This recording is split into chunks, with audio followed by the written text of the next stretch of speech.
Hello, hello, hello, and welcome to the fourth episode of Export Film. My name is Jack. And my name is Ben. This is our first formal review, and we're pulling no punches, starting with Václav Marhoul's Painted Bird, starring Peter Kotler, Udo Kier, Lech Diblick, Stellan Skarsgård, Harvey Keitel, Julian Sands, and a whole host of other people that I haven't cared to mention right there. So yeah, do you want to take it from there, Ben? Of course, yeah. Right. Jerzy Kosinski's 1965 The Painted Bird is the bleakest book I've ever read in terms of its portrayal of grueling and persistent intensity. Václav Marhoul's 2019 film of the same title is not. The film tells the story of a young unnamed boy who journeys from village to village in an uncertain part of Eastern Europe. The young boy was left in the countryside by his parents when war broke out with an aunt. But when that aunt dies and the boy accidentally burns down his house, there's nothing left to do but go walking. And I think in order to understand where I'm coming from with this review, where we're coming from with this review, it's important to dwell just for a little moment on what the book did so well. For me, like, the book is such a simple story, but like it's so rich in its content. I mean, it's a story which is so simple that it can literally be narrated by a young boy who starts the book at 6 years old, and then when it ends, he's like 12 or 13. You know, much like the film, the boy trudges from one village to another, in which he learns and discovers all manner of horrors. He meets many of the scenes which are depicted. Indeed, Marhoul chose to cut very little from this section of the book in which he wanders from village to village. But somehow, in my mind, the book still manages to be more cinematic. You know, one thing which the book manages to convey perfectly is this dialectic between like nature, like the inclement weather which surrounds, and like the inhospitable people. You know, as we're like immersing ourselves in this narrative, we ourselves are trudged under the weight of these tormenting scenes, only for us to wish, almost be like begging for the boy to run away. But when he finally does run away from one village to another, he almost freezes to death in the woods. He kind of exists in this state of perpetual starvation. There's a scene in the book in which he's chased down by boys who try to rape him, and when he fights them off, they push him under the ice and try to drown him. It really is a world of horror without end. I mean, I remember when I first read the book, I was kind of expecting the scenes in the villages, the scenes between the villages to be some sort of like reprieve. But instead, like, the bits in the woods were sort of more of a diversification of the suffering, sort of running like the full gamut. And what works with the book is that you're never desensitized to the suffering, nor do you necessarily want to stop experiencing it in a certain way. I think the reason why it works is precisely because we have access to that innocent and charming narrative voice of the young boy who believes a lot of things that he is told. Like, when he's accused of being a devil, he believes that he can count a man's teeth in order to kill him. When he's integrated into religion, he believes that if he says 100 prayers a day, he will be freed from his torment. And then finally, when he's liberated by the Red Army, he believes in Stalin, not only as a liberator, but as a father. Marhoul chose to pare down the dialogue in this film, which I don't think is a bad choice in itself. Indeed, I think that it should be the duty of the visual arts to tell their story visually, which would only be degraded by an extensive interior monologue akin to the books. But in order to pull that off, you need to have a certain strength in your imagery and a tight control over your filmmaking practice and over your actors as well. Marhoul's film simply doesn't really get close to that strong voice with its visual style. And perhaps most frustratingly for me was its inconsistency. You know, it felt at both times like really rushed and also really slow and dragging. You know, we have these beautiful shots of the landscape and these massive long shots. But we also have like these 100-degree stylish camera movements. We have handheld shots and like very, very lackluster CGI. Like, because of that, it had to be shot partly on film and partly digital. You know, it's such a messy production, and it certainly, for me, it certainly doesn't get close to like how tight and how focused the book is in terms of its voice and its focus. And then there's the peasants, the people who inhabit the villages, which I suspect is where our discussion is probably going to start. Because in the book, the peasants are like portrayed as being like habituated to their summary, almost biblical level of violence. It's most appropriate that they rely on superstition and myth. Because this is a world without a concept of what we call torture, depravity, murder. These things are just part of life. You know, the way in which the lion doesn't torture or murder the gazelle. The lion is simply fulfilling something pressed upon it by its circumstances, which are both historical and natural. You know, there's a great scene in the book in which a peasant stabs his friend in the back in his own home, killing him whilst the two are sat just having a conversation, drinking vodka. And the murderer returns to the house to dine with the family on several different occasions, and he notices that the blood has soaked into the wooden floors and started to turn brown. In fact, each time he visits the home, he swears that it's turned browner and browner than it was before. You know, for me, this is like, it's not animalistic. It's somehow almost otherworldly. Perhaps it's innocent in a sort of way, you know, insofar as there aren't really many complications to the violence. There's not really much which sort of is implied beyond the act itself, right? It has this epic or mythic substance to it.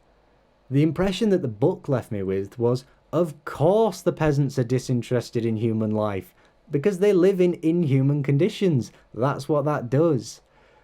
But the film only left me with the memory of how I felt after reading the book. You know, its effect for me was a little bit referential. And I suppose in a way the viewing experience was let down by the fact that it was constantly being held up to this other text. It was a faithful portrayal of some of those more cinematic scenes in a lot of ways. But for me, it lacked some of the spirit. I felt a little bit like it didn't believe in a lot. Like, it was a very flat viewing experience is what I described it as. I didn't really smile or recoil or feel a whole lot, to be honest. You know, perhaps if the book wasn't such a colossus, I might have been able to view this as a fresh and new piece of art. But as it stands for me, this is a disorganised production with a fairly tactless script that captured the set pieces without really realising or perhaps understanding what surrounded those scenes. You know, there's an element of subtlety which is entirely lost, I think. It sort of went for these big monumental scenes without recognising perhaps the ones that sort of surrounded it that really made it what it was, you know? And I don't think that it is a failure. I just think for me it really was characterised by its lack, by its absence. Yep, very well put there from young Ben. I mean, there were a lot of intense discussions around this film before we saw it. I read the book as a result of watching the trailer for the film originally, like way back when it was doing the festival circuits. We were just kind of reading reviews online and stuff. And I bought the book and I tore through it. I mean, like Ben was saying, it's such a simple, tight, well executed story, but just probably the most cinematic book I've ever read, and also it's gone on to be one of my favorite books of all time as a result. And after I'd read the book, I was cross-referencing scenes from the book with the trailer, like picking out. I was like, oh right, so this is how he's realised that. And like you said, there were a lot of faithful recreations of that. But obviously within the trailer, you weren't seeing how far it was going to go with the violence and all the rest of it. And in the book, it is just this perpetual cycle of very extreme, unnerving, just ridiculous portrayals of violence against this kid and everyone else. And yeah, when I did see the film, I mean, I'm just going to be echoing all the same points that Ben's just done. But when I did see the film, I was sort of awestruck by how apathetic I felt towards everything on screen. I mean, I've got this burning attachment towards the book and all the scenes. And when I was watching it, there was a distinct lack of heart. I know that's a very intangible thing to kind of describe, but like there wasn't the kind of build up to a lot of these scenes that you get in the book. I mean, each chapter is a different village, and and the film attempts to do this episodic thing by having the title cards between each village with the name of the person they ends up staying with. And it's I mean, we were talking about it before we started, and for such a, I mean, it's not ridiculously long, but you know, it's approaching the 3-hour mark. For such a long film, it felt so rushed, and like where you didn't get the character development or a sort of scene setting with each of the vignettes, which I really didn't understand. I mean, I don't want to get too bogged down in comparisons with the books. Obviously, we're reviewing a film here, but I did think that it with the stuff that it had taken out of the narrative, I just didn't get to know the characters that I already knew so well, and it was really weird because I was these characters that had lived on the page and in my mind. I wasn't getting to know these characters, and there were just these sort of fleeting moments where you get whiffs of the excitement of when I was reading the book, and I was just like, I don't understand what it's not doing for me here. Yeah, it's probably worth putting in context, like the actual viewing experience of the film itself, because obviously this was a film which was pitted to come out before the cinemas closed, and we were intending on going to see it. It was going to be a huge night. We were talking about it was going to be this huge build-up. So was that April when it was due to come out? I think it was May. Maybe I think it was anyway. April, I mean, I can't May. When were we watching the trailer for it? It was. I think it was last year, wasn't it? Well, we read the book last year, so it was definitely that like festival run time. Yeah. So it's been on the card since then, been anticipating it, saying that we're going to go and see it, and then it was obviously cancelled because all the cinemas were closed. And then we've had to watch it at home online on the BFI.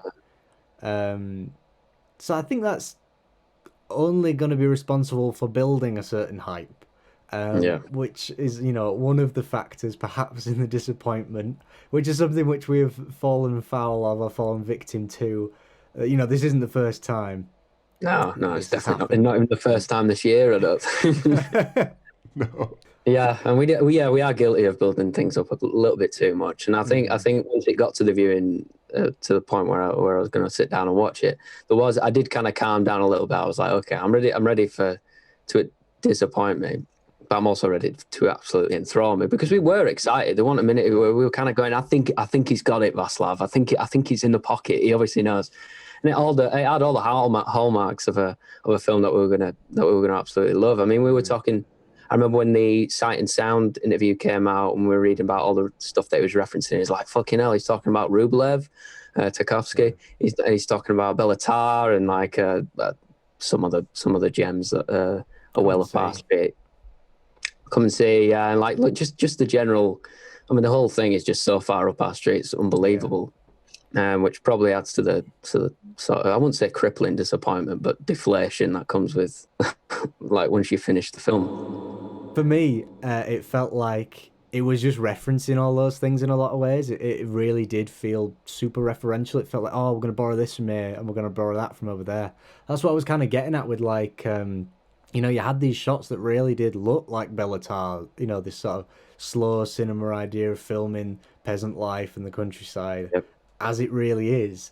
But then there's that shot of when his aunt's drawing water from the well, and the camera's following the little the pulley as it's going down the well, and I was thinking, what are we doing here? This is too much. This is too much.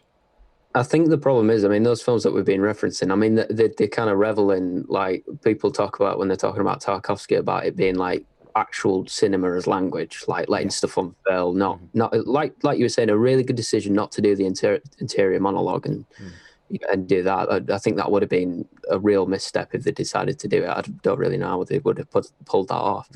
But there's like they seem sort of a jittery impatience with it, even though the book's very fast. It's not afraid to linger on like the more poetic, and the film does do it. I'd be lying if it didn't kind of explore the surroundings, and obviously it's shot really well.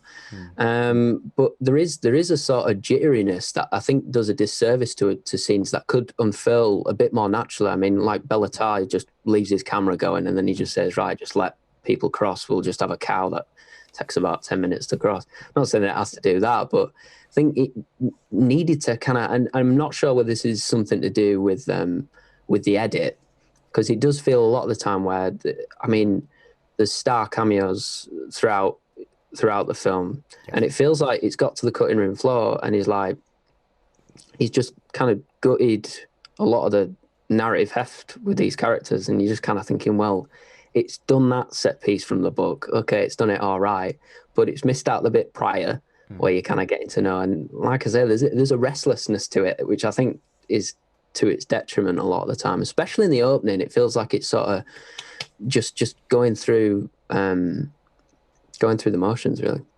So, starting with setting a ferret on fire, I just wonder why that's there.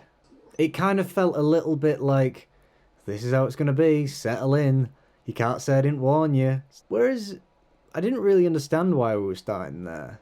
No, it kind of, I don't think it needed the in media res thing, because it's like, I think that's what gives the kind of sort of middle bit a bit of a lull, goes in a bit of a guts, because you've kind of got pacing issues starting there, and then it just kind of never really settles into it, I don't think. Yeah, I didn't understand. Because there is some heinous, there's a scene in the book that will forever live on in my mind involving a rabbit that he decided to take out, and it's quite an integral scene in the book because it does maybe you should describe it. I don't know, because I don't know whether we should go specifically about set pieces in the book too much. But I could say, all right, I'll do this one. But there's we'll do this one. It involves a rabbit, and the way that I contextualize a lot of these things, it's like this is like the most severe coming of age film you can imagine. The book is like, you think about your Hallmark coming of age films. This one, they putting through the ringer, and yeah, there's a bit with a rabbit where the young boy skins this rabbit. I won't set up anything before. I'll just literally describe what he does. He skins the rabbit, and he thinks he's killed it before, but the rabbit is still alive, and it's there just without its fur, just flesh, and it's a horrific image in the way that it describes it. And then the rabbit starts rolling in the grass, and it's picking up all the dirt and the mud all over its flesh. Apocalyptic, like just so gruesome, and then it goes back in the hutch, and it's sort of a bit like with the titular painted bird going up and kind of not being painting its wings, and then it get attacked by its own crew, and there's like the rabbit goes back in, and it's out of place, and then it ends up and it's still straddling. He's like watching it. The boy's stunned. He's like, he just can't believe what he's seeing, like this zombie rabbit, and then it goes kind of far away, and then you kind of just end up seeing, if I remember correctly, you see the silhouette of the rabbit on a hill or something like that. It kind of becomes far away, and he just kind of sees it lilting on the top of this grass. Doesn't it run away at the end? Yeah, it runs away to the top, and then it just disappears, and it's just and then gone. It just disappears, and supremely poetic, and that's something that the book does really well. You get hit with like these really over the top, hyperbolic, violent sequences, and then it kind of ends with this really reflective, almost biblical sense that you get from a lot of these scenes. And he decided not to do that scene. And decided not to keep that in. And when I think about that ferret scene, it feels really flippant. Yeah. Because you don't get that that really beautiful, weirdly beautiful progression with it. It's just like, right, ferret, no divvies, just straight in. It's just like you kind of setting yourself up with a character that is a bit too sort of nihilistic from the start. It's definitely something that the character develops that I think it's just gets a bit trudging with the way that Peter is directed. So for me, the ferret scene doesn't actually say anything or do anything. Like he Yeah, well, responds, the boy responds to the ferret being set alight the way anyone else would respond to a ferret being set alight. He's really upset about it. It's a very yeah, distressing thing. He's moved. He buries the ferret and he cries about it. Yeah, I mean that's not like characterization in my head. That's just what anyone would do. But the rabbit, on the other hand, where he's been asked to kill this rabbit and skin it, and he tries, but he fails, and then he has to witness the horror of his actions, and then it gets away, and it's almost like nothing happened. yep, That is how you tell a story. yeah, With yeah. horrific violence that I don't want to see or think about. No, It is very no, I don't. uncomfortable. But if you're That going to is do just it, that is how you do it. I mean, well, the book starts with a sort of preamble setting the scene, like it's sort of like it talks about the war and stuff, and you kind of get this reality. Like you start and you're like, okay, kind of. It's sort of like almost once upon a time yeah, sort of thing. Where it starts, there's the real fairy tale folklorish element that's set up from the start, um, and you kind of you get that context, and then he gets plunged in after his parents decide to tell him to flee in wake of in wake of the war. But you don't get that. You kind of just get dropped in with this, and I think it definitely suffered from that. I'm not usually one for the sort of title card that tells you okay in 1940 or whatever and does that kind of stuff, but it does help narratively with the bookends where it starts and ends, I think. And yeah, I wasn't happy with where it started. I was just kind of doing. I've never done this with a film so much where I've done a checklist for stuff that's happened in the book that's happening in the film. What it's decided to miss out. yeah. In such a way that I have. It is. I mean, obviously there can be a critique leveled at us that we're not really viewing it on the film's terms at this point. But what we're getting at here is that what the book succeeds in, what the film fails in, essentially, with its redaction. What I was going to say is like this is my first experience of reading a book that's more cinematic than the film adaptation of it. Like Yeah. I've obviously seen films that I've read the book for before, and I'm not doing that because I'm experiencing it just as a film. Perhaps because the books themselves weren't the most cinematic things, and I didn't like feel like I'd already seen a version of the film, you know, from having read it. This really was like cinema on the page, and then adapting that in such a way which kind of betrayed it in a certain way. I think that's kind of where our frustration's coming from, why it's really hard to get out of this mire of the book, right? It's so weird because, like, after reading it, you're going, "Well, of course, it's getting made into a film." Like, it makes complete sense because it's literally the way that it's like watching it in such a vivid way. I'm not. I think I'm correct in thinking that this has been tried to. There's been several attempts to adapt this over the years. I imagine I there think have so been. anyway. And obviously it's took Václav however many years to get it going, and to 2007 I finish it, read. 2007 till now.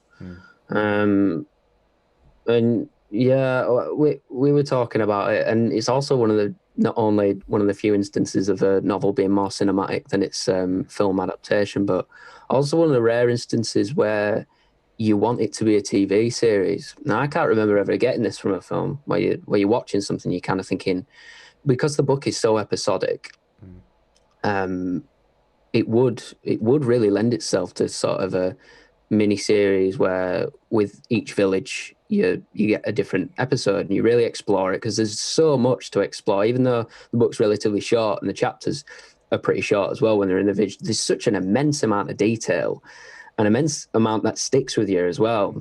Even like fleeting descriptions of the corners of the room and stuff like that. It's one of those where you can smell it. And that's another thing, that the film wasn't smelly enough for me. I won't get in the old smell-o-vision with it. A bit too much, a bit too well kept, weren't they, all the actors? That's what I was kind of thinking a lot of the time. Yeah, that was what I was getting at with like the inconsistency thing. I felt like there was lots of perhaps native actors that really had pulled off the whole smell and the teeth look. And your Harvey Keitels and your Udo Kiers. And they can do their best. They can put on a bit of mud. So that scene with Udo Kier, he plays the miller whose wife he suspects it is having some sort of an affair with the sort of helping hand. Yeah. Farmer. Yeah. And it wasn't until I watched the film where I was like, hang on a minute, that's just Chaucer. That's Canterbury Tales, man. The Miller's Tale. It's pretty much the Miller's Tale with violence. I did, when I was reading the book, there was no Chaucer in my head. It wasn't until seeing on the screen I went, hang on a minute. Yeah, it does feel sort of daunting. But so that is the scene in which that's kind of like the violence in which most people talk about, at least from what I've read, in which there's a de-eyeing, an eye gouging, a rather clean one. It is, isn't it? He's done it before, obviously. Yeah. A pretty fell little scoop. Yeah, and then the eye comes out and it's like Evil Dead, isn't it? It's like, it just looks really so a 70s grindhouse gore or something. Yeah. And if it had committed to that, and I think that would have been really good. But it just felt like we're just going to do a little bit of that, and then it didn't have that, like you were saying, that comedic element to it, right? It was taking itself so seriously. And there's not a whole lot that's serious about a man without any eyes looking round for him. Like, that is fundamentally hilarious. Yeah, I mean, the book, another reason why the book is such a monumental triumph for me as well, it's how deft the humor is. I mean, it's really black, gallows style. But it's something that is sort of subtle in the fibre of the film, but the folklore sort of League of Gentlemen, incest, mystical ridiculousness is a major, probably the main force of the bulk of the book. Like this, religion versus superstition and black magic and all stuff like that, and it really does put you in a space because when I started reading the book, I wasn't expecting it to be the book that it is, and I loved it so much more as a result. And the gory set pieces and the more lavish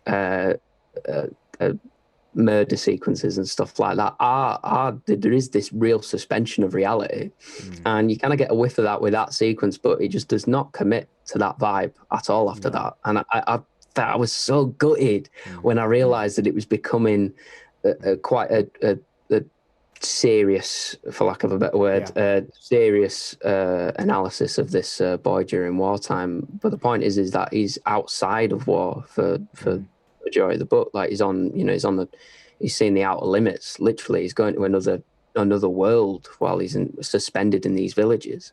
Yeah, one thing that I was going to say is what we were sort of saying at the beginning with like setting the scene is this is what happened when I was 6, and we go back it opens the door for things which maybe didn't happen, or perhaps they are able to be fableized and become mythical, like the incest scene, not the incest scene, the bestiality scene. I don't necessarily know if that happened in the way that it was described, if there was something that really happened, but because it has that narrative framing of this having these mythical elements to it, or these fable elements, or these folklorish elements, then it just pulls it off spectacularly. But just showing us, like, completely sincerely, it doesn't commit to the ridiculous, which something like that really has to do. I don't really know what other avenues are available to you. No, I mean, in the book, he has this like really hilarious relationship with a goat where he sees him and he fucking is scouring at him. You know, he's like, "Nick, my girlfriend." You know what I mean? And it's genius the way that he plays out. It is really funny, but sandwiched in the midst of incest and all the other shit that's going on when he's staying with that particular family towards the end. And it is blackly comic. Like in fact, it's not even blackly comic. It's just ridiculously funny. And in the book, it kind of just plays. He just nips it in. It's like, oh yeah, and there she is. It just does that one scene, and it's as I was saying earlier, you don't get the build up, like the kind of atmosphere building that you do in the book with those scenes. No, really disappointing when I got to it, because what's the name of the goat in the book? I can't. Is it like the goat has a has a name. It does. It is really funny. And it's like fucking Bob the Goat again, deceitful bastard. saying it out loud now, it's hilarious. Yeah, it's really funny, and like the actress. I mean, this isn't her fault, but she's very beautiful. Is the actress who plays her, and it's a weird choice as far as I'm concerned because like the general, as I was talking about, smelling the book and it having this real musk. I'm not really convinced at how beautiful she is. I mean, I know it's through the boy's eyes, so potentially would view her in more of a divine light, but I just it took me out of it a bit in the same way that the celebrity cameos coming up took me out of it. Yeah. Which is something that we should probably talk a bit further about since it's stressed so heavily in the promotion of this film. Yeah, and they get way too much screen time, I thought, than was warranted. I was almost offended by how little screen time some, like, non-Hollywood actors got versus what they got comparative to their weight in the narrative. Like, Harvey Keitel got so much time, and basically his role is just to, find the boy and then die. That's it. Like, that's all his... But, like, why did he get so much narrative screen time? Yeah. Why do we need that scene where he's, like, on the steps hoping the boy doesn't get executed? Like, it was so fucking tawdry. Yeah, and again, like I don't think we've mentioned this yet, but all the celebrity Hollywood cameos that come up, all those actors are dubbed because the film it's and the boy is dubbed as well when he utters his only sentence of dialogue. The celebrities are dubbed because it's like this inter-Slavic language. It's not Polish, even though it basically is supposed to be Poland during this time. Jerzy Kaczynski was Polish. But it's sort of been this nether plane, this nether world that you don't quite know. You're caught between, which, I mean, I absolutely adore that sort of stuff, this suspension, this in-between purgatory sort of thing that's going on. So yeah, the inter-Slavic, it's like this mashup of loads of different Slavic and all the rest of it, and they can pull it off apparently. So Václav decided to dub them, but there's like this real disembodied, weird choice with the tone and timbre of the people who've done the dubbing. And when Harvey Keitel turns up, he's got such a bizarre voice. I mean, I know everyone knows Harvey Keitel's voice, but like, again, why have you chosen this actor if you're going to dub him? And he's not really adding to it. He's kind of taking you out of it in that way. Like, you've got great casting for the peasants and the townsfolk and to an extent the Red Army as well when they turn up. But like when they turn up, when like Julian Sands, not so much. He sort of looks all right in context, but again, the dubbing is bizarre. But yeah, Harvey Keitel in particular, bad decision, really bad decision. I don't understand why. I don't. It's one of those where, like, if you reverse the roles, it is probably the most absurd thing ever. Like, can you imagine a Hollywood film in which they brought in, let's say, Polish actors, but they dubbed them with, like, American accents? It would just never, ever, ever happen. Yeah. Or even Bollywood. Like, let's use that as an example, like the bigger industry. It would never happen. Yeah. So why is the reverse true?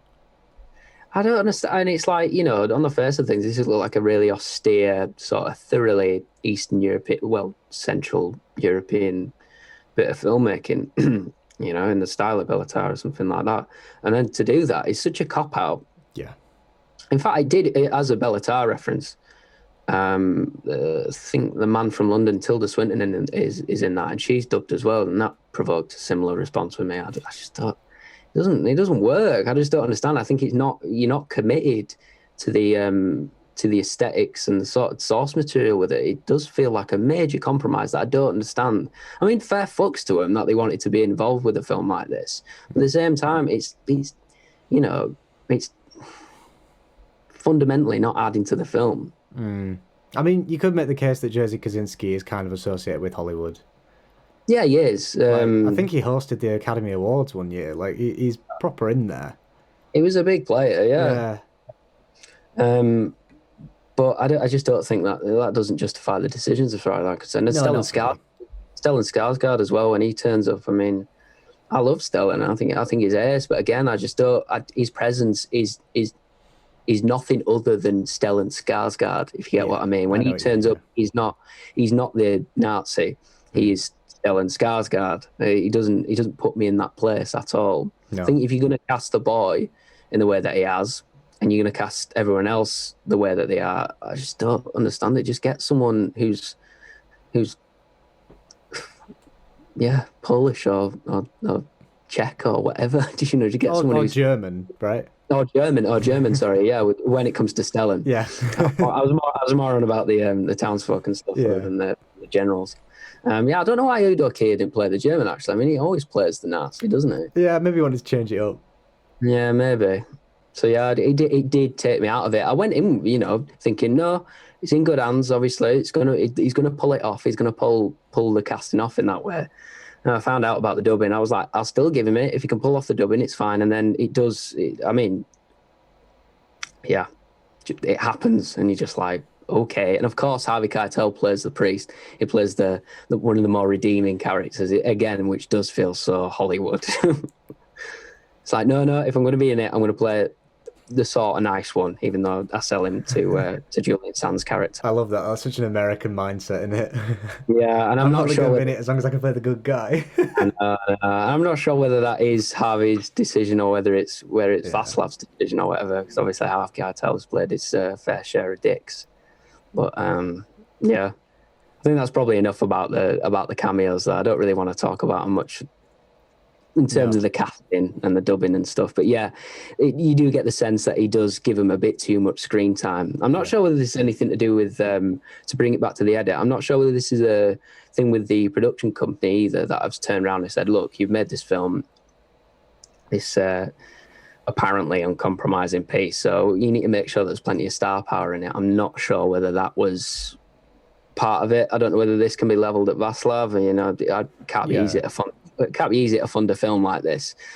But I think there's a way of doing it. That's certainly something which we do, but I think it's kind of unavoidable of saying like this is entirely his doing.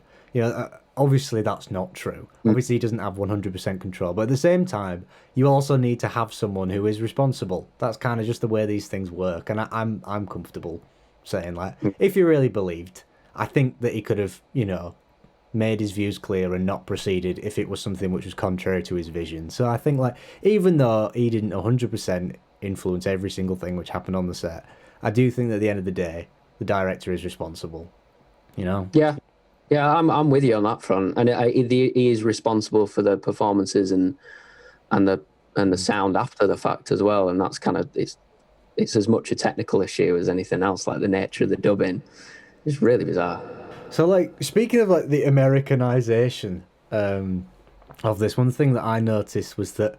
So, right, let me put this in context, actually. So, the scene in which the quote-unquote Cossacks enter the village is kind of like... Again, the book. It's kind of like... This is the pinnacle. This is the peak violence. This is what we have been working towards. This is the mountain of torture and violence and viscera that we have been ascending, and we're at the top now, and there's not a lot of air up here. We can't hang around for too long. And it feels like in the book it goes on forever. It's not, I went back and checked, it's only 12 pages. But when you're reading it, it really is like, oh my God, it is just horror without end. It is just shocking. But yeah, just when you've got one set piece that you think you can't endure, he dishes out another bit that is just beyond belief. I mean, seriously, that you think the rabbit bit is bad. Yeah, it gets worse. and one thing which really I noticed when I watched the film is that even though there's not a lot of dialogue, and they should have very, very close control over that dialogue, is the fact that the village people say it's the Cossacks. And in the book, they're not Cossacks, they're Kalmyks.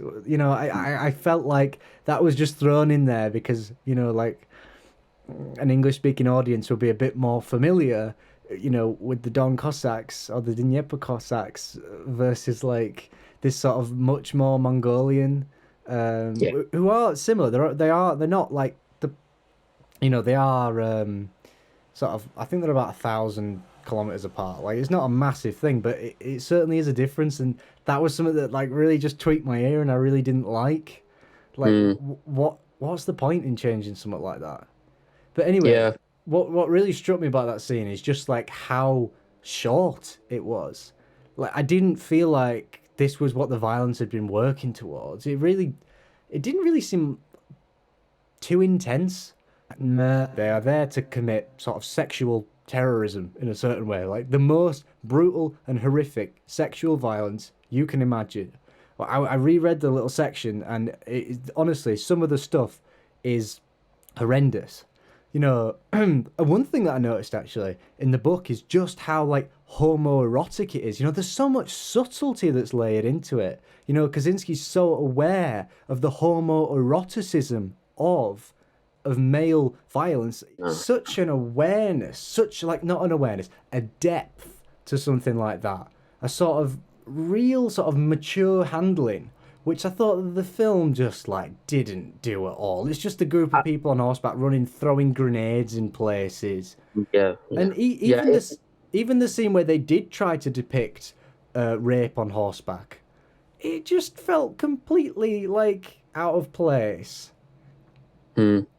How I mean, how do you think he could have gone about that scene differently for it not to be gratuitous? Because even though the violence in the book is gratuitous, it does feel, it sounds awful, but it does feel earned in the sort of the way that it is told. Like I'm not sure how they would do that disgusting orgiastic thing that is that sequence successfully. So for me, it's two things. The first thing is it builds up in the book, so they don't just ride in and all of a sudden start shooting people. It's Yeah. 100. I almost said Cossacks then. 100 Kalmucks arrive in the village. They dismount. They tie their horses up, and they start pulling out meat and wine. And everyone's looking round a little bit like, what's going on? And they stand for a little bit and just have conversations, and they're just chatting, and they're getting gradually more drunk. And then they just casually start walking into people's houses, and then that's where the violence starts. Yeah. That really, really building tension is something which Yeah. really could have benefited that scene.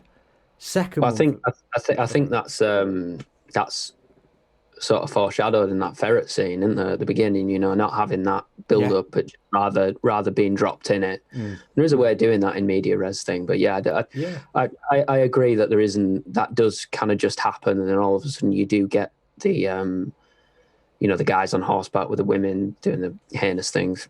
But yeah, again, that just feels just thrown in there in a quite lazy way. it is stopped by the Red Army as soon as it starts. Yeah. And I think that even if it was the same length, literally like 2 minutes, 2.5 minutes as it is in the film, but if it had that element of building tension, building towards somewhere, and then it being torn down, I think it could have worked much better. My second point of what would have seriously improved it is that the boy's not there. The boy's not there. He's observing it from afar. In the book, he's like in the square, Yeah, and then he you gets feel so tense. he gets picked out by one of the Kalmucks who breaks his ribs with a rifle butt, and then he runs away. And then to give you an idea of how long this takes place for, he climbs into a stables and he falls asleep. And it's not until he's awoken much later by the bombs that start falling that the scene comes to an end.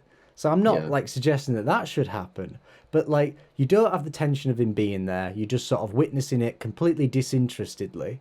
You don't have the idea of tension building. It's just there and then it's not there, which, you know, this is, in my opinion, this is your, like, what we're working towards. This is like the scene which everyone should be talking about. This is the scene which we always talk about as being like the big scene in the book. This should be like massive, but not like a massive battle. Like, its emotional intensity and what it leaves you with should be ginormous. And I just completely watched it like it was some sort of action film where they're doing all these sorts of like flips and crashing a plane into a building. You know, like it just leaves you completely numb and not, because you don't have any investment in what's taking place. And there's ways of getting around that without it being like super obvious. Yeah, I wasn't expecting the scene to just be like a sort of cutaway, for lack of a better word. It did feel like a sort of way to get into the Red Army sequence, didn't it? Yeah. Yeah, it's weird, isn't it? Because like the narrative perspective, obviously the film is through the boy's eyes, but there are points in the film where you do get a weird objective sort of let's back the truck up a bit moment, and that is one of them where all of a sudden it sort of comes a bit too far detached from the boy, doesn't it? Because he's very like ensconced within that. It's like this whirlwind that's happening around him, and that scene is quite bizarre for it being so peripheral.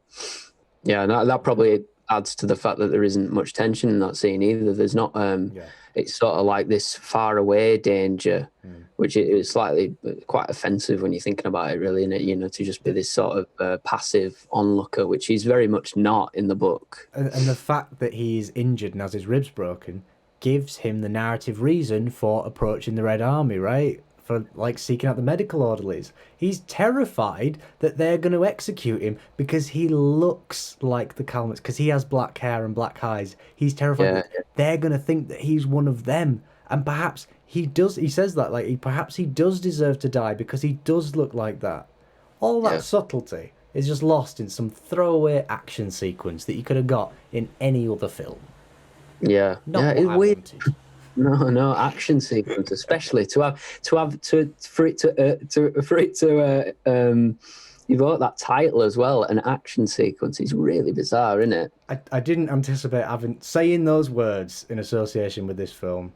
No, we've been anticipating it for so long, and I never in a million years would thought that I'd say that about this. After that scene, it sort of calms down, doesn't it, and kind of settles into the book does do similar, although you do get still this sustained tension from that scene as well. It kind of just settles down after that point, doesn't it? Well, that's kind of the point at which he gets an identity for the first time, which he can sustain, because as I was saying throughout, like he's had like this bit of where it's devil and then he's religious for a little while, but these things are very, very ephemeral. But this like Red Army thing is something which is carried through right to the end. This idea of Stalin not just being liberator, but Stalin as father. And that is kind of like, in a certain Freudian sense, it is kind of a quest for a father, the whole thing, right? He always ends up, for the most part, with blokes who take him in and take on a paternal role and then betray him, quote unquote, in some way or another. And he finds that at the end. Yeah. That's the nice bit. The nice bit is that, like, it's not his actual father who finds him, which is like the paternal resolution. It's the actual idea of, like, in my mind, it's kind of humanity that kind of becomes the paternal figure in a little way. It's also after all the the ridiculousness that is endured and all the horror. He's looking for a very strong man as well. He's looking for a soldier. He's looking for someone who can protect him. And then the genius when he actually meets his father at the end. Yeah. He's a slight man, isn't he? He's not of that at all. He's like he's beaten down and he's weak and he's not on the face of it a fighter. And he's really disappointed with his own father, and obviously he's changed. But yeah, great. It's like every father's worst nightmare, isn't it? Yeah, they turn around being emasculated by your own son. Yeah, at such a young age as well. It's So I think we've kind of been a bit dour and down about it all. So maybe we should try and talk about some elements of the film that we do like. I mean, there are a lot of things to respect about this film. But whether that respect is liking it, I'm not quite sure. But one major strength is that the boy Peter Kotler, who plays Joska, as you find out when he scribes his name on the window at the end, he does to write. I don't know. Oh wait, no, sorry. He writes at the beginning. My mistake. When he's with his aunt, he writes that little note saying, "Come and save me." And he does come from a middle class house as well. Yeah, sorry. So, that was which isn't something that they hands are up. Hands are up. They're in the air. That was wrong. In the air. He was wrong. He does put in a great performance. And yeah, I think that's all I can say about it. Really, he does. There are a lot of things. It definitely sounds like it sounds like we dislike this film more than we actually do. I don't think. I don't think it is fundamentally a bad film. which sounds very broad, but I don't think it is a bad film. There is, I mean, the way that it's shot, how wide it is, and the cinematography. There were sequences in it that sort of reminded me of the beginning of Cold War, Pawlikowski's film. Even some of the kind of panning camera movements. I mean, Cold War is it's not in the same league, unfortunately. And I think he is mates with Pavel, Václav. I think so. He said my pal Pavel in an interview that I was watching, and I feel like I would say that in an interview though if I just had one conversation with him. yeah, I mean, I'd love to say that Pavel was my friend, but yeah, it did remind me of that, and yeah, really well orchestrated. Sometimes I can't commend the score because there isn't one. Yeah, this feels a bit meandering, but yeah, I mean, his performance as a kid is really good. He's believable. He doesn't over emote. He's very detached in a good way. Obviously, it must be hard directing a kid his age, especially when he's having to do the things that he does in this film, which are horrible at times. But yeah, I mean, other than that, it's more just like aesthetic appreciation and stuff like that, and It is a good film. I think the nature of having a discussion is that we have a lot of things to say as a critique, but that's not to say that the film is like trash and absolutely worthless. That's not the case at all. It's definitely not trash. No. It is a good film. I'm glad it exists. I'm glad it exists. It sounds like faint praise, but I'm glad it does. It's upper percentile. It is a good film. It's just we have a lot to say on it, which is a critique, but that's not a criticism. You know, there's a difference between a critique and a criticism, and I think that is kind of important to note. Like, yeah, the boy absolutely smashes it. He does a really good job. There is the issue which people other reviewers have brought up, that he doesn't look the part physically. No. Some people have said that he gets a little fatter as it goes on. Which is so fucking hilarious. You wouldn't get larger if you were if this was the real life. I mean, he's not depicted as eating anything other than soup and the occasional slice of bread. I know, it looks very well fed. He's getting all 3 meals. He really is. Yeah, that is a ridiculous and hilarious oversight. I just feel like maybe it could have been done with makeup or something could have been addressed, but he does look healthier as it goes on. Yeah, maybe fatter's not the right word, but he definitely looks healthier. Yeah, the cheeks look very thought out. Maybe that could have played into the idea that this isn't, like, realistic. If it had leaned into that, if it had said, hang on a minute, this child is notably very healthy considering the circumstances that he's grown up in. If they'd have had that sort of, beyond, like, the realist idea of, degradation and stuff. Like, if we'd have had that sort of nod or that awareness of the mythical, then that could have been excused. But because, we're getting back into the critiques again. I'm trying to take it on a positive note. I know. But if it hadn't been so sincere and tried to commit to being a realist portrayal or something like that, I think that confusion is the reason why we keep on coming back to the disappointing aspects of it, because it doesn't commit to either or. It kind of lives in this sort of weird intersection between a serious film and something which is obviously fabricated. And yeah, if it did play up to those more fantastical and suspended reality parts of it, which are such a fundamental part of the book, I think it would have been more successful. But yeah, I'm trying to think of other things. Yeah, I mean, just the general scope of it is a very impressive thing unto itself. How big it is, the amount of people that are involved, the recreations of, I assume the recreations of the houses and stuff. I don't know whether they've actually managed to find places that look like that. I'm sure there are places where they could do that. I know Pavel Pawlikowski, I know he said that he period works like Cold War and Ida. He didn't have to recreate much because there were still a lot of places in Poland he could go that still looked the same as they did in the 60s and the 40s and 50s and stuff. Yeah, it might be a bit different with like izbas and stuff, like wooden. Yeah, exactly. But the kind of barren landscape and how it manages to fit it all in the frame is impressive. I tell you what, photographically, if this was just a film of stills, which obviously doesn't make any sense, it would be really, really good. Like visually and aesthetically, Yeah. the sets are fantastic. The costumes are amazing, and the teeth are great when they're actually blackened. Like that is like so visual and aesthetic. It's just, you know, when the photographs are put in 20 frames in a second and then audio's attached to it, then it gets a little bit complicated. But if it was just stills, just aesthetically, a very impressive feat. Yeah. Well, I actually think it would be a more audacious film, and I reckon he could probably redo the film in this way. I'd actually appreciate it if it was completely silent. There was no dialogue, and it was just a series of still images, and the film was told visually in that way. I think that could be a really interesting thing because, like you say, it does look beautiful. Part of the reason why we got so wrapped up about it when we were reading all the reviews and the trailers and stuff, because it looks the part.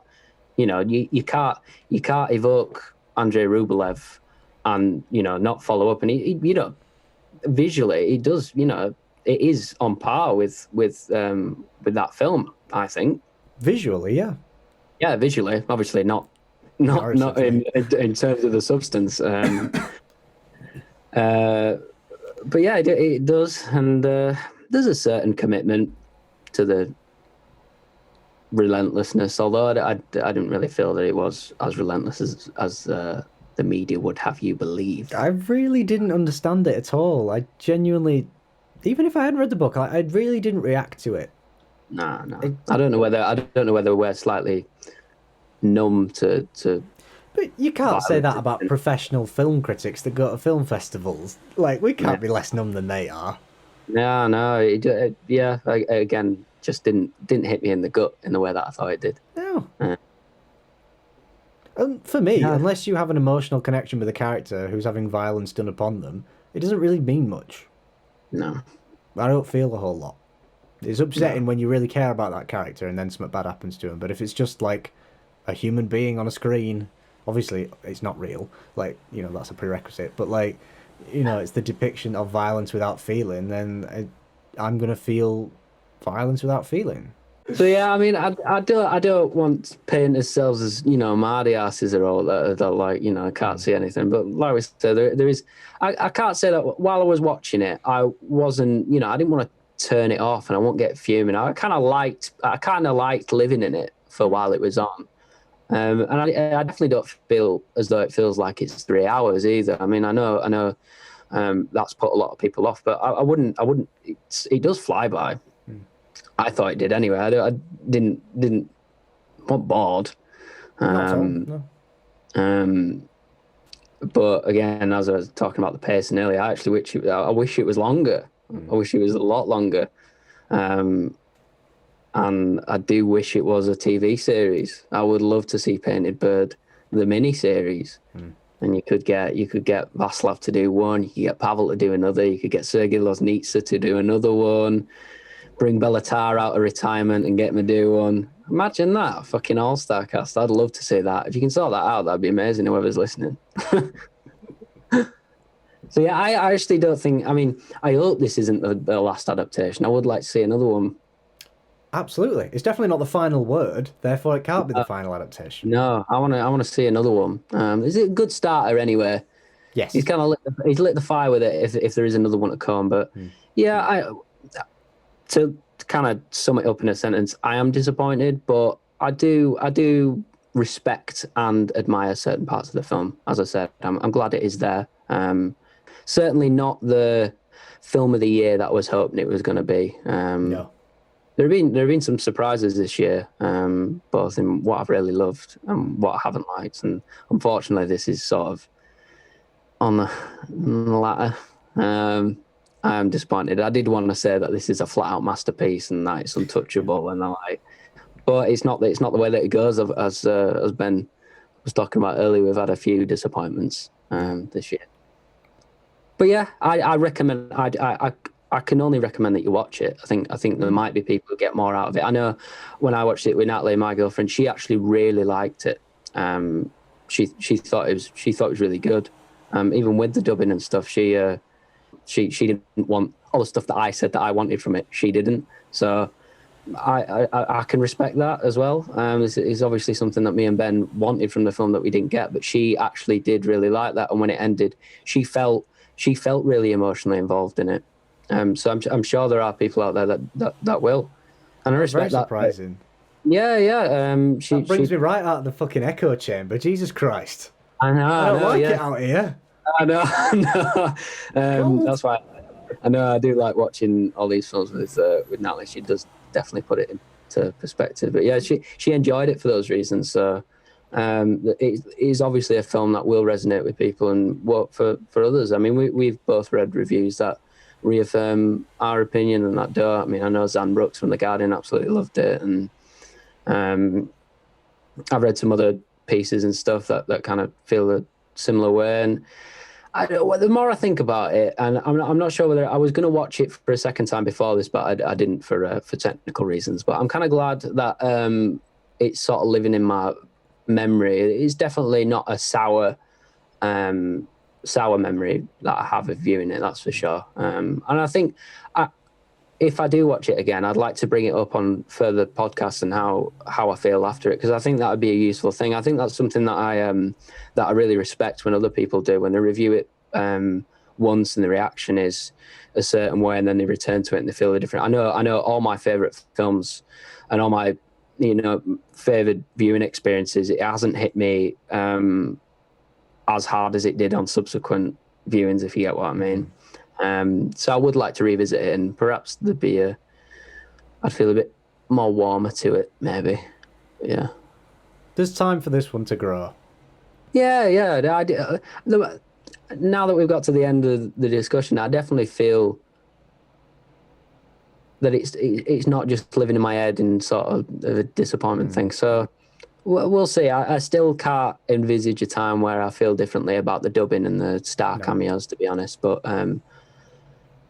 yeah, I mean, it's a 3-hour film. There's gonna be stuff on there that we missed and stuff like that. So yeah, if you are like Natalie and you were really flawed by this film, please do. I love that. I love if someone does feel that way. So yeah, do you want to lead off with your thoughts as well, Ben? I imagine it's much of the same. Well, I was going to say it is very much the same. I feel kind of bad that we've sort of said all the things that we have said, but they're not. They are things which I really do believe. Yeah. And I would be really interested. I was very interested hearing that Natalie had that reaction, because yeah, as I was saying, it's so easy to get sucked into this idea that I don't like something and therefore it's just objectively like that. And obviously that's not healthy. It's not good. Don't advise it. No, it's not. So I'd be really interested to sort of hear any other perspectives on it, because I've read the shock of it, and I've read the sort of this is a masterpiece, this is an opus, but I've not really heard the other side of that story. I've not really heard anything about emotional investment. I almost thought that was off the table, but yeah, no, I'd really love to hear about it. And she also wasn't shocked by the violence, which I think it does reaffirm ours. Because I think that's the promotion of it and the way that people have spoken about it is a disservice to the viewing experience, because it's not, it's not excruciating. You'll have seen films that, the violence in this film is nothing that you won't see in your average blockbuster that people take for granted. It's not flipping killing or anything like that. These are it's with purpose, if you get what I mean. So yeah, it's not a disrespectful film in any way. It's not a gore fest. It doesn't luxuriate in violence the same way that the book doesn't luxuriate in violence. It just is. This is the world. This is what you need to get used to. You know what I mean? This is what happens. So yeah, I mean, I love it when people think completely the different way of a film. I mean, that's the whole fundamentals of a debate. Fortunately, me and Ben haven't had to debate on this one because we feel very similar. So we have the same relationship with the book. But yeah, I think you've got us Phil on Painted Bird there. Our very first review, first foray into contemporary film reviewing. What I was going to say is next week we're going to review a film of a book that we haven't read that it's based on. Yeah. So that will be a purely visual assessment, and it won't be plagued by our own past readings or anything like that. Yeah. and we're returning to the land of Kaufman again. And Thewlis. That would mean that we've done 3 Thewlis films, and we've only done 4 episodes. Yeah, so that'll be the 5th. Yeah. So yeah, we're doing. I'm thinking of ending things. Yes. Which is it's on Netflix. If you want to watch it before, I've already seen it. I've seen it twice. I won't spoil my thoughts. I've been saving it. Yep, I'm going to watch it for a 3rd time. Prep me sen. So yeah, I think that should be an ace discussion. Actually, if you've listened to the Kaufman one, we do love being inside that man's head. So more than happy to come back to it. And then I promise we're gonna leave Kaufman for a bit. We'll go further afield. Yeah. Sorry. Oh yeah, we've done this one on Zoom as well. So there's a bit of if there's any perceived delays, because there is an actual real life communication delay. We're respecting the corona figures in this country. So yeah, we'll say goodbye now. So goodbye and good night.